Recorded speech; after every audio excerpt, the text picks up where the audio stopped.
بسم اللہ الرحمن الرحیم الحمد للہ رب العالمین والصلاة والسلام علی سید الانبیاء والمرسلین وعلی آلہ واصحابہ الصادقین اما بعد۔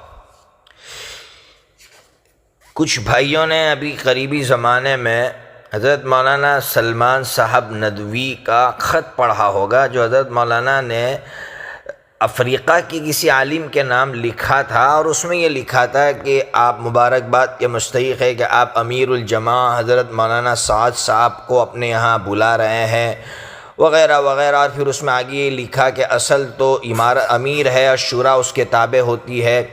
تو کچھ نوجوانوں کو یہ سوال ہوا کہ اصل میں یہ کیا ہے، کون برحق ہے، شورا برحق ہے یا پھر یہ امارت برحق ہے؟ میں نے ان نوجوان دوستوں سے یہ کہا کہ بھائی پہلے تو یہ بتائیے کہ یہ جو محقق اور مستند علماء ہیں، ان کا جو حضرت مولانا سعد صاحب سے اختلاف ہے، وہ اختلاف کاہے کا ہے، کیوں اختلاف ہے؟ تو کہا ہم کو نہیں معلوم، ہم تو یہی سمجھتے ہیں کہ یہ شورا اور عمارت کا جھگڑا ہے۔ تو کوئی کہہ رہا شورا صحیح ہے، کوئی کہہ رہا عمارت صحیح۔ میں نے کہا نہیں، غلط، یہی تو لوگوں کو مغالطہ دینے کی کوشش کی جا رہی ہے، لوگوں کو دھوکہ دینے کی کوشش کی جا رہی ہے۔ جیسے حضرت مولانا نے اپنے خط میں لکھا ہے، تو اس سے لوگوں کو بہت بڑا دھوکہ ہو رہا ہے کہ اختلاف اس کا ہے، حالانکہ محقق اور مستند علماء کا جو اختلاف ہے حضرت مولانا سعد صاحب سے، وہ اختلاف اس کا نہیں ہے۔ وہ اختلاف اس کا ہے کہ حضرت مولانا سعد صاحب اپنے بیانات میں ایسی باتیں کہہ گئے ہیں کہ جو باتیں قرآن، سنت اور اجماع اور جو جمہور مفسرین ہیں ان سے ہٹ کر ہے، اور آج تک ایسی بات کسی نے نہیں کی ہے۔ تو ان کے اس فکری انحراف کی وجہ سے مستند اور محقق علماء کو اختلاف ہوا ہے۔ مولانا نے، کوئی یہ کہتا ہے کہ اس کے بعد مولانا نے رجوع کیا، لیکن مولانا نے جو گول مول رجوع کیا تھا، حالانکہ رجوع اس کو کہتے ہیں کہ مولانا ایک ایک بیان کو اٹھاتے اور ایک ایک بیان کی وضاحت کرتے کہ میں نے اس بیان میں یہ بات کہی تھی، یہ بات غلط ہے، میں نے یہ بات کہی تھی، یہ بات غلط ہے۔ کوئی بھی اچھا عالم کسی کو معافی منگوانا نہیں چاہتا ہے، اس لیے کوئی حضرت مولانا سعد صاحب سے یہ نہیں کہتا کہ آپ معافی مانگیے۔ اصل میں امت کو گمراہی سے بچانے کے لیے کہا جا رہا ہے کہ حضرت آپ نے جو بیانات دیے ہیں، جو بیانات گمراہ کن ہیں، گمراہ کرنے والے بیانات ہیں، ان بیانات سے آپ رجوع کر لیجئے، اور امت گمراہی سے اسی وقت بچ سکے گی جب مولانا ایک ایک بیان کو لے کر یہ کہیں گے کہ میرا یہ بیان غلط تھا، میرا یہ بیان غلط تھا، یہ بیان غلط تھا۔ تب نوجوانوں نے ہم سے یہ کہا کہ آپ کچھ مثالیں ہمارے سامنے رکھیے تو ہم کو پتہ چلے گا کہ مولانا اپنے بیانات میں کیا کہتے ہیں۔ تو میں نے ان سے کہا کہ دارالعلوم کا جو فتویٰ ہے اس پر بہت سی مثالیں ملے گی آپ کو۔ تو انہوں نے دارالعلوم دیوبند کا فتویٰ پڑھا، ان کو کچھ چیزیں جو ہے اس میں سے ملی، لیکن میں نے ان سے کہا کہ میرے پاس اور بھی مثالیں ہیں مولانا کی بیانات کی، باقاعدہ میرے پاس اس کا ریکارڈ موجود ہے کہ مولانا نے اپنے بیانات میں کیا کیا باتیں کہی ہیں۔ تو انہوں نے کہا کہ اگر آپ کچھ مثالیں ہمارے سامنے رکھیں۔ میں نے کہا مولانا کی ایک بات جو سب سے زیادہ غور کرنے کی ہے وہ یہ ہے کہ مولانا اپنے بیانات میں یہ کہتے ہیں کہ یہ دعوت کا جو طریقہ ہے وہ یہی ہے، یعنی چلنا پھرنا ہی دعوت کا طریقہ ہے، اللہ کی نصرت اسی میں آتی ہے۔ باقی مولانا کے الفاظ نقل کر رہا ہو کہ کسی ذریعے سے اگر آپ پیغام دے دیتے ہیں تو یہ دعوت کا طریقہ نہیں ہے، یعنی آپ جیسے خط کے ذریعے سے کسی کو اللہ کی طرف بلا رہے ہیں، یا آپ جیسے سوشل میڈیا کے ذریعے سے آپ اللہ کی طرف بلا رہے ہیں، تو یہ کوئی دعوت کا طریقہ نہیں ہے۔ صرف گھر سے نکلو، پھرو اور جو ہے اللہ کی صدائیں لگاؤ، یہی ایک دعوت کا طریقہ ہے، باقی یہ جتنے بھی ذرائع اور ہیں وہ دعوت کے طریقے نہیں ہیں۔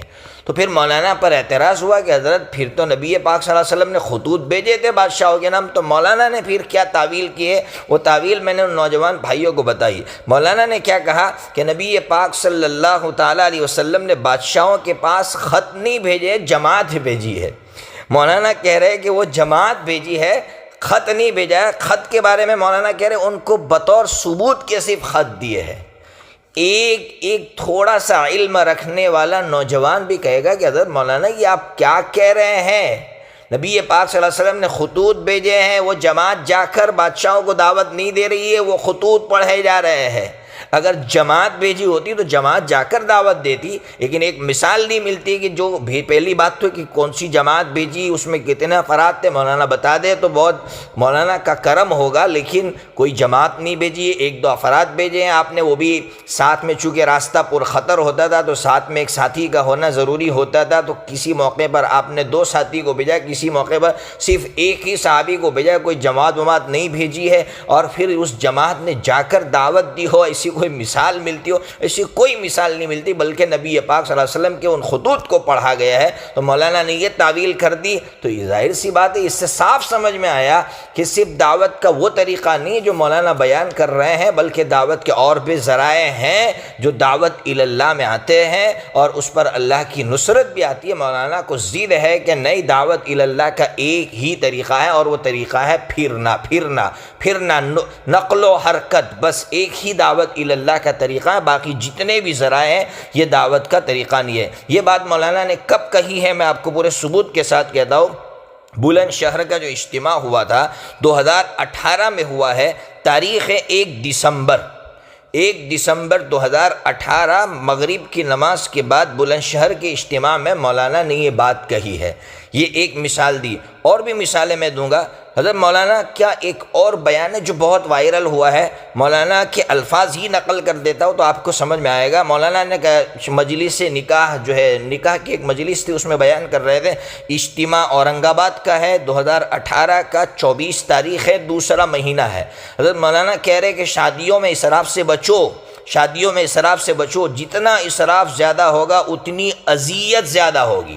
کیا کہہ رہے؟ جتنا اسراف زیادہ ہوگا، اذیت یعنی تکلیف زیادہ ہوگی۔ اب آگے مثال سے سمجھا رہے، نبی پاک صلی اللہ تعالیٰ علیہ وسلم نے تمام شادیوں میں کہیں پنیر کھلایا، کہیں کھجوریں تقسیم کر دی، کہیں چھہارے بکھیر دیے، فرمایا کھاؤ یہ تمہاری ماں کا ولیمہ ہے۔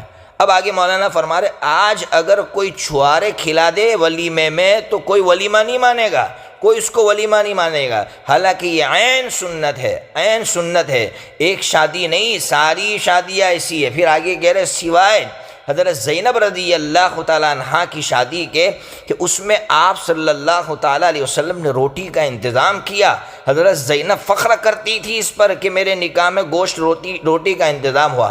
اب آگے مولانا کے جملے آپ سنیے، اللہ کی پناہ، اللہ ہماری حفاظت فرمائے۔ حضرت مولانا فرما رہے کہ اللہ کی شان کہ آپ کی جو شادی آپ کے معمول سے ہٹی، اس شادی میں آپ کو اذیت ہوئی۔ یا اللہ، اللہ کی پناہ، یعنی نبی پاک صلی اللہ علیہ وسلم کی اس شادی میں جس میں آپ نے گوشت وغیرہ کھلایا تھا، یہ آپ کے معمول سے ہٹی ہوئی تھی، اس کی وجہ سے آپ کو تکلیف سہنی پڑی، آپ کو تکلیف اٹھانی پڑی۔ حالانکہ کوئی بھی امتی اس کو برداشت نہیں کر سکتا، ہر امتی کہے گا کہ نبی پاک صلی اللہ تعالیٰ علیہ وسلم کا ہر عمل جس کے بعد اللہ رب العزت نے کوئی اللہ رب العزت کی طرف سے کوئی اس طرح کی وحی نہ آئی ہو تو نبی پاک صلی اللہ علیہ وسلم کا وہ عمل سنت ہوتا ہے۔ تو پھر بھی حضرت مولانا فرما رہے ہیں کہ آپ اپنے معمول سے ہٹے تو اس شادی میں آپ کو اذیت ہوئی۔ اب ایک اور بیان ہے حضرت مولانا کا، یہ بیان بھی اسی مجلس کا ہے، اورنگ آباد کی یہی مجلس تھی، مجلس نکاح 24 تاریخ ہے، دوسرا مہینہ ہے اور 2018۔ مولانا کے جملے سنیے، مولانا فرماتے ہیں کہ 2 شرمگاہوں کے جوڑنے پر مال خرچ کرتے ہیں، یعنی نکاح ہوتا ہے نا تو لوگ ولیمہ کھلاتے ہیں، خرچ کرتے ہیں، مخلوق کو خالق سے جوڑنے پر مال خرچ نہیں کرتے، یعنی اللہ کی طرف بلانے کے لیے لوگ مال خرچ نہیں کر رہے۔ مولانا کی جو جملے ہے بہت میں مشکل سے پڑھ پا رہا ہوں۔ مولانا کہہ رہے حالانکہ یہ کتنا گھٹیا کام تھا، یعنی نکاح کے بارے میں کہہ رہے یہ کتنا گھٹیا کام تھا، اور دعوت اللہ کے بارے میں کہہ رہے یہ کتنا اچھا کام تھا۔ اب آپ سوچئے نکاح جیسی سنت کو حضرت مولانا کہہ رہے ہیں کہ یہ کتنا گھٹیا کام تھا۔ اب اس طرح کے بیانات مولانا کے ہیں اور میں پورے ثبوت کے ساتھ آپ کے سامنے رکھ رہا ہوں۔ اسی طرح حضرت مولانا کا ایک اور بیان ہے جو انبیاء علیہ السلام کے بارے میں ہے۔ یہ بیان مولانا نے فجر کی نماز کے بعد سہمائی مشورے میں کیا ہے، 10 تاریخ ہے، 9واں مہینہ ہے 2018۔ حضرت مولانا کیا فرما رہے؟ سارے انبیاء علیہ السلام کی قربانیاں وہ اضطراری ہیں۔ اضطراری کا مطلب غیر اختیاری۔ انبیاء علیہ السلام جو دوسرے انبیاء نبی پاک صلی اللہ علیہ وسلم کو چھوڑ کر انہوں نے جتنی قربانیاں دی ہے وہ غیر اختیاری تھی، اپنے اختیار سے نہیں دیے، نعوذ باللہ ثم نعوذ باللہ۔ اس لیے آگے کہہ رہے ہیں کہ انبیاء علیہ السلام کو اللہ نے جو چانس دیا تھا کہ ایک دعا ہے مستجاب ہے، اگر آپ مانگیں گے تو وہ قبول ہوگی، انبیاء علیہ السلام نے اپنی قوم کی ہلاکت کے لیے مانگ لی۔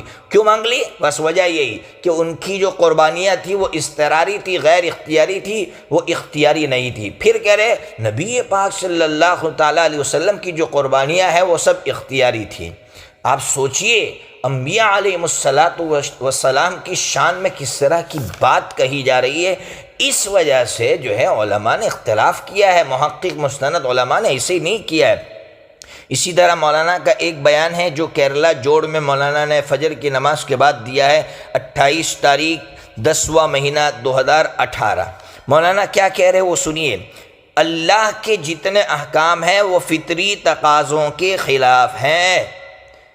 آپ سوچئے کہ اللہ کا حکم اور وہ فطرت کے خلاف ہو، نیچر کے خلاف ہو، حالانکہ اسلام عین نیچر ہے، نیچر کے مطابق ہے، فطرت کے مطابق ہے۔ اسلام کے بارے میں آج پوری دنیا اس بات کو مانتی ہے کہ اسلام کے کسی عمل میں نیچر کی خلاف ورزی نہیں ہے، فطرت کی خلاف ورزی نہیں۔ میں مثال سے سمجھاتا ہوں، بات سمجھ میں آئے گی۔ جیسے اسلام نے کہا مونچھیں کاٹو، تو یہ فطرت کا تقاضا ہے، انسان کا نیچر، اس کو جو ہے نیچر ہے کہ بھائی وہ کبھی مونچھیں بڑی پسند نہیں کرتا ہے۔ اسی طرح اسلام نے کہا کہ زیر ناف بال کو کاٹو، یہ سب نیچر میں سے ہے، تو اسلام اس کی تعلیم دیتا ہے۔ اسلام کا کوئی حکم نیچر کے خلاف نہیں۔ مولانا کہہ رہے ہیں کہ جتنے فطری تقاضے ہیں، جو اللہ کے احکام فطری تقاضوں کے خلاف ہے۔ حالانکہ مولانا کو یہ کہنا چاہیے تھا کہ اسلام کے احکام جتنے بھی ہے وہ نفسانی تقاضوں کے خلاف ہے، تو مجھے ایسا لگتا ہے کہ نفسانی کہنے کے بجائے مولانا نے فطری کہہ دیا ہے۔ اسی طرح مولانا کا ایک بیان اسی گوا جوڑ کا ہے۔ گوا جوڑ میں فجر کی نماز کے بعد تاریخ 8 7واں مہینہ 2018۔ مولانا فرما رہے کہ قرآن میں جو اللہ کہہ رہے کہ اگر تم اللہ کی مدد کرو گے تو اللہ تمہاری مدد کرے گا، تو اللہ کی مدد اسی وقت آئے گی جب آپ نقل و حرکت کر کے دعوت اللہ کا کام کریں گے۔ اس کے علاوہ جتنے کام ہیں اس میں اللہ کی نصرت نہیں آئے گی۔ مثال مولانا خود دے رہے ہیں کہ آپ کسی مسلمان پر خرچ کر رہے تو یہ اسلام کی نصرت نہیں ہوئی، یہ مسلمانوں کی نصرت ہوئی۔ آپ مسلمانوں کی مدد کر رہے ہیں، آپ اسلام کی مدد نہیں کر رہے۔ آپ کسی بیوہ کو کھلا رہے ہیں تو ایک مسلمان کی مدد کر رہے ہیں، آپ اسلام کی مدد کر رہے ہیں، اس پر اللہ کی نصرت نہیں آئے گی۔ میں اس پر اپنی طرف سے اضافہ کر کے کہوں کہ گویا مولانا یہ کہنا چاہتے ہیں کہ اگر آپ کسی مدرسے پر لگا رہے ہیں یا دین کی کسی شعبے پر لگا رہے ہیں تو آپ دین کی نصرت نہیں کر رہے ہیں، اس لیے اللہ کی کوئی مدد نہیں آنے والی ہے۔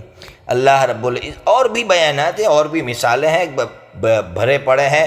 اللہ رب العزت جو ہے حضرت مولانا سے ہم درخواست کرتے ہیں، اور حضرت مولانا کی جو ماننے والے ہیں ان سے بھی ہم بار بار یہی کہتے ہیں کہ کوئی حقیقی اختلاف نہیں ہے، بس یہی ہے کہ حضرت مولانا اپنی اس طرح کے بیانات جو دے چکے ہیں، مولانا اس سے صحیح معنی میں رجوع کرے اور آئندہ اس طرح کی باتیں نہ کہیں، بلکہ وہ اگر اس کا علم نہیں رکھتے ہیں تو جو مستند علماء ان سے پوچھ کر حضرت مولانا باتیں کرے۔